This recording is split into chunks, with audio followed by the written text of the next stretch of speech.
안녕하십니까. 한국 전통 연희에 대한 내용을 좀 구체적인 장르에 대한 걸 지난 시간에 농악에 대해서 처음 살펴봤는데요. 이번 시간은 그 농악에서 머무르는 게 아니라 농악에서 사물놀이로 이렇게 바뀌었다. 뭐 바뀌었다기보다는 농악에서 새롭게 이렇게 자식을 낳았는데요. 그 자식 중에 하나가 사물놀이다. 그래서 그 사물놀이가 뭔지 같이 살펴보는 시간으로 삼겠습니다. 자, 이번 수업 시간에는 사물놀이란 무엇인가에 대해서 같이 살펴보는 것과 함께 그 무엇인가에 해당하는 부분으로 어떻게 사물놀이가 나오게 되는지 그 배경과 이것이 어떤 활동을 좀 이어왔나에 대한 부분을 좀 더 이 수업 시간에 간단하게 살펴보겠습니다. 물론 뒤에 강좌에서 사물놀이를 또 자세하게 다루는 시간이 있어서 간단하게 다루는 것으로 삼습니다. 자, 여기 사진 한 장이 있습니다. 사진이 2008년도에 찍은 사진입니다. 지금으로부터 거의 10년도 훨씬 더 전에 찍은 사진인데요. 사물놀이 30주년 기념 사진이라고 되어 있죠. 자, 30주년이니까 우리는 지금으로부터 다시 이 시간, 2008년에 30주년이니까 2008년 기준으로 30년 전으로 옮겨가겠습니다. 자, 사물놀이 관련된 영상 하나를 보시고요. 아, 이런 게 사물놀이구나. 아, 내가 어디서 본 적 있지. 아, 이런 거 비슷한 거 들어본 것 같아. 이런 부분을 보실 수 있을 것 같아요. 한번 영상 보시죠.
영상 잘 보고 오셨죠? 자, 영상 안에서 사물놀이라고 하는 것을 진행을 하고 있는데요. 사물놀이라고 하는 말은 아까 영상 화면 안에 다 들어가 있습니다. 뭐냐면요. 자, 한국민속예술사전에 농악편에 사물놀이를 이렇게 정했습니다. 4가지 타악기. 아까 4명이 앉아 있었잖아요. 영상에. 4가지가 뭐였냐면 꽹가리, 장구, 북, 징입니다. 자, 이거를 하나씩 놓고, 자, 원래 농악에서 쓰던 가락을 가지고 와가지고 새로 짠 겁니다. 자, 그걸 바로 사물놀이라고 이해하시면 될 것 같아요. 사물은 원래 있었던 거는 아니고요. 원래는 아까 불교에서 농악이 온 기원담 중에 하나가 있었다고 했었잖아요. 거기서 사물이라고 하는 것은 원래 불교에서 사용하는 4가지 의물, 이제 불교에서 악기와 같은 형태를 치는데요. 자, 그것들을 4가지를 한꺼번에 사물이라고 하는데요. 그 용어를 가지고 와서 이 4가지가 불교에서 쓰는 것들과 형태적으로 유사하고 기능적으로 유사하니까 농악에서 쓰던 악기를 4가지만 가지고 온 것을 사물이라고 하자라고 해서 새롭게 70년대 후반에 만든 용어입니다. 그래서 이걸 치면서 하는 음악, 이걸 사물놀이다. 이렇게 이해하시면 될 것 같습니다. 자, 사물놀이에서 실제로 4가지 악기를 이용해서 무대화했다. 이렇게 축약해서 이해하시면 되고요. 전통 연희를 현대화하는데 가장 대표적으로 성공한 사례다. 이렇게 이해하시면 돼요. 성공하는데 뭘 성공했냐? 아까 음악적인 부분도 얘기했는데 또 하나 중에 하나는 뭐냐면 농악을 할 때 앞에 영상 보실 때 굉장히 여러 명이 등장을 하잖아요. 뭐 작게 봤을 때는 한 10몇 명처럼 보이는데 어떤 때는 한 5, 60명, 100명 가까이 등장하는 농악도 있어요. 이렇게 집단 연행으로 하던 농악을 무대 위에 올리면서 단 4명이서 좁은 공간에서도 연행할 수 있는 새로운 작품으로 만든 게 바로 사물놀이다. 이렇게 이해하시면 될 것 같습니다. 그래서 현대화에 성공했다. 이렇게 이해합니다. 자, 사물놀이는 그렇다면 어떻게 만들어졌을까를 살펴보려고 합니다. 자, 사물놀이가 만들어지는 데는 사실은 전통 연희가 옛날에만 머물 수 없다. 또는 이제 한국의 현대화 과정과 연결될 수 있는데요. 사실은 60년대부터 시작되는데 60, 70년대 한국에는 농악을 전승하던 기반이 변화됩니다. 그 중에 하나가 뭐냐면 농약이라고 하는 게 나왔어요. 그래서 농약은 예전에 사람들이 이렇게 식물들 사이에 자풀이 나는 거를 다 손으로 하나씩 뽑아야 됐거든요. 근데 농약이 나오면서 하나씩 안 뽑아도 되는 거예요. 같이 노동을 안 해도 되는 거예요. 혼자만 일정한 시간과 노동력을 들이면 농사를 지을 수 있는 환경이 돼서 공동체가 그렇게 중요하지 않은 상황으로 점점 변해버린 거예요. 그리고 새로운 것 중에 하나는 현대화돼서 농촌에 살던 사람들이 도시로 이주하는 상황들이 또 만들어집니다. 자, 이런 과정과 또 하나 농기구가 새롭게 개발됩니다. 이제 구식의 농기구에서 새로운 농기구들이 나오면서 더 이상 공동으로 노동 안 해도 되는 일들이 벌어지게 된 것이 바로 70년대에 농악을 둘러싼 전승의 변화입니다. 또 하나는 공연 현식에 사람들이 공연을 보다 보니까 아, 우리 맨날 옛날 것만 봐. 새로운 형태의 것들은 좀 없을까? 뭐 이런 것들에 대한 이제 미적인 감각들이 발달하면서 새로운 것들을 요구하는 의식들이 생긴 거죠.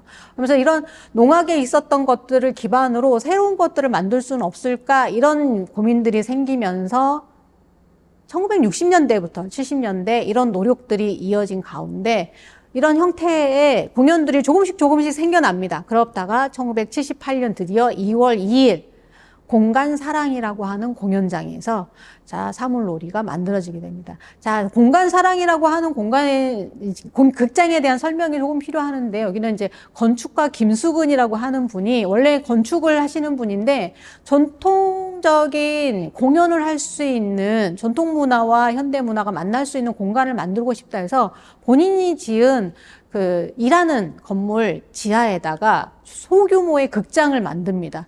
그 극장이 공간사랑이라고 하는 곳이고요. 그곳에서 한국 전통이 있는 것들을 좀 모아서 공연하는 기획을 하게 되는데 그게 전통음악의 밤이거든요. 그래서 제1회 전통음악의 밤에 사물놀이가 여러 가지 레퍼토리 중에 하나로 처음 공연을 시작을 하게 됩니다. 자, 이런 사물놀이가 탄생할 때 아까 말씀드린 건 농악의 일정한 변화의 요구들이 있었다고 했는데요. 그 변화의 요구가 처음부터 1970년대 후반에 생겼다? 아니라고 말씀드렸죠. 60년대, 70년대부터 있었다. 근데 그 이전에 50년대에도 있었습니다. 그런 50년대에 있었던 변화를 반영한 게 바로 이 여성 농악이라고 하는 겁니다. 1950년대 후반에 전라도 지역에서 농악은 예전에 남자들만 했었거든요. 근데 여성들만 하는 농악이 처음 나타납니다. 그래서 공연자도 바뀌고요. 공연 형식도 옛날에 농사 짓는 사람들끼리 모여서 하는 농악이 아니라 객관화된 일정한 예술화된 공연단체의 형태의 방식으로 농악을 하는 방식이 새롭게 만들어지면서 아, 농악을 공연으로 하는구나. 이런 과정들이 생기면서 농악을 실제로 시골에서 하셨던 분들도 서울에 오셔가지고요. 무대에 서기도 하는 과정들이 60년대, 70년대에 만들어지는 그런 과정 속에서 바로 사물놀이도 하나의 작품으로 탄생을 하게 된 거죠. 자, 이 사진은 1980년대 초에 실제로 언제인지 정확하게 지금 찍으신 분들도 기억을 못 하시고 계십니다. 사진은 소장을 하고 계신 사진을 직접 받아가지고 지금 보여드리는 건데요. 사물놀이 하면 이 사진이 가장 대표적으로 많이 알려져 있습니다. 많은 사람들이 이제 사물놀이를 연행을 했었던 창단 멤버들이라고 이제 얘기하는데요. 사물놀이는 한 사람 개인의 것이 아니라서 많은 사람들이 공연을 할 수 있습니다. 그런데 이제 여기에 창단 멤버들 왼쪽부터 이광수 선생님은 북을 치고 계시고 왼쪽에서 두 번째는 김용배 선생님은 꽹과리를 치고 계시고 세 번째 계신 김덕수 선생님은 장구를 치고 계시고 맨 오른쪽에 계신 최종실 선생님은 징을 치고 계십니다. 이분들이 이제 완전 창단 멤버는 아니고요. 창단 멤버에서 이제 한 분 정도 교체가 된 분인데 어쨌든 초기의 멤버에 속하시고요. 뒤에 병풍이 있습니다. 아까 전 시간에 말씀드렸던 병풍이 뒤에 있네요. 자, 이 병풍을 놓고 공간 분할을 해서 공연장으로 놓고 옆에 왼쪽에 보시면 이렇게 세워진 깃발이 있습니다. 거기에 사물놀이라고 써 있는데요. 이게 이제 1980년대 초반에 연행했었던 장면입니다. 어쨌든 이런 사물놀이가 그 이전에 있었던 한국 전통 문화의 변화의 흐름 속에서 또는 사회적인 농사를 둘러싼 농업 환경의 변화 이런 것들과 복합적인 요소들의 결합 안에서 공연 문화적인 부분까지 합쳐져서 사물놀이가 나오게 됐다. 이해하시면 될 것 같습니다. 그래서 사물놀이는 전통 연희를 둘러싼 문화적인 배경의 변화 이런 것들을 이끌었고 그 안에 전통 연희가 더 이상 과거에 머무르지 않도록 하는 역할을 했다. 그래서 새로운 현대적 연희로 재탄생하는데 많은 자극을 줬습니다. 사물놀이의 탄생 이후에 농악을 하시던 많은 분들도 새로운 공연을 만들어 보려고 했고요. 사물놀이 이외에 다른 구슬을 하시는 분이나 또는 탈춤을 하시는 분이나 국악을 연주하시는 분들도 새로운 형태의 공연물로 만들어 보려고 노력했었던 것들 계속 협업을 이루면서 또 다른 형태의 공연들로 이어나가게 됩니다. 자, 이런 과정을 이제 추려서 얘기하면 농악에서 사물놀이로 이렇게 우리 강좌의 제목처럼 이야기할 수 있습니다. 그래서 농악을 근간으로 했었던 것이 무속음악이라든가 한국 전통 연희를 계속 그 안에다가 집어넣어서 새로운 음악적인 요소를 확장을 시키고요. 과거의 형식에만 머무르지 않고 새로운 형식을 창조합니다. 그 새로운 형식을 창조하는 걸 우리는 이제 지속이라고 얘기할 수 있고요. 그 지속하는 방법을 저는 이제 3가지로 정리를 했습니다. 하나는 뭐냐면 레파토리를 새롭게 계속 개발해 왔다. 또 하나는 연행 형식을 계속 변화시켜 왔다. 또 다른 하나는 타 음악 장르와 지속적인 교류를 해왔다. 이렇게 얘기할 수 있습니다. 자, 레파토리를 개발한 건 뭐냐면 농악에서 온 거를요. 자, 전라도 농악, 경기도 농악, 경상도 농악 이렇게 따로따로 있던 걸 뭉쳐가지고 하나의 음악 안에 집어넣어서 삼도 설장고 집어넣고 삼도 농악이라고 집어넣고 삼도 무속가락이라고 집어넣고 무속가락은 삼도에 전하는 무속가락, 무당들이 하는 음악을 이 안에다가 집어넣은 거죠. 이런 식으로 레파토리도 개발을 하고 또 앞에서 4명이서 앉아서만 처음에 했었던 사진 보여줬잖아요. 그런데 이후에는 서서 하기도 하고 그래서 앉아서 하는 걸 앉은반이라고 하고요. 서서 하는 걸 선반이라고 하고 선반으로 할 때도 4명만 하지 않고 여러 명이 같이 악기를 같이 하기도 하고 앉은 반을 할 때 또 4명이서만 하지 않고 뭐 장구를 여러 명이 한다던가 뭐 장구만 10명이 같이 한다던가 이런 식의 변화 형식을 주기도 하고요. 한국 음악, 농악에서 온 음악만 하는 게 아니고요. 다른 해외 음악과도 협연을 합니다. 자, 자료를 하나 볼까요? 뭘까? 궁금하시죠?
영상 보셨죠?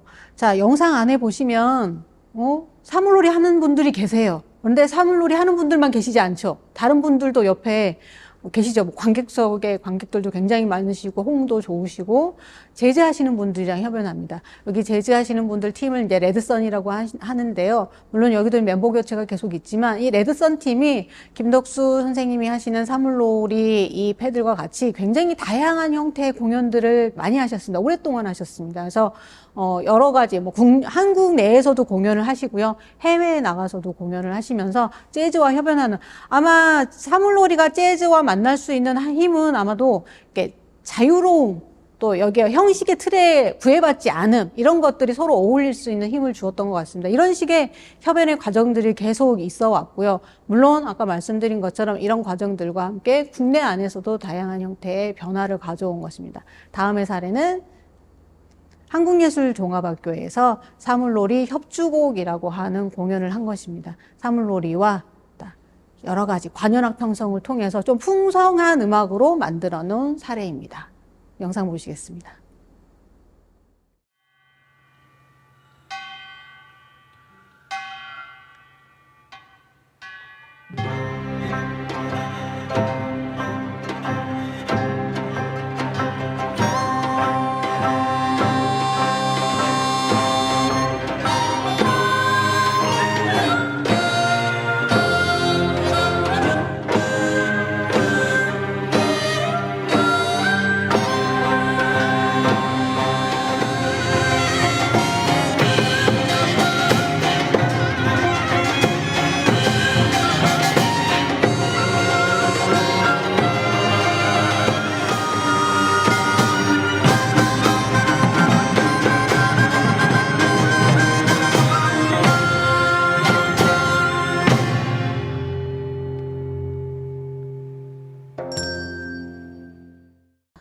잘 보셨습니까? 사물놀이에 대해서 여러분들이 좀 더 이렇게 겉으로만 공연으로만 혹시 보셨던 분들이 계시겠지만 내용적인 부분을 좀 더 이해하는 시간이 되셨기를 바랍니다. 자, 지금까지 사물놀이를 같이 살펴보셨습니다. 농악에서 사물놀이로 어떻게 이어져 왔는지, 그리고 어떤 배경 하에서 생겼는지, 그것이 지금 어떻게 이어져 왔는지를 간단하게 살펴봤고요. 여러분들이 뭐 영상이나 공연으로 보셨었던 사물놀이의 어떤 겉모습과 함께 좀 내용적인 부분들을 이해하시는 데 도움이 되셨기를 바랍니다. 자, 다음 시간에는요, 이 수업에 했었던 내용과 이어져서 농악과 사물놀이라고 하는 제목으로 박인수 선생님께서 강의를 진행할 예정입니다. 좀 더 사물놀이와 농악에 대해서 깊이 이해할 수 있는 시간이 되시기를 바랍니다. 수고하셨습니다.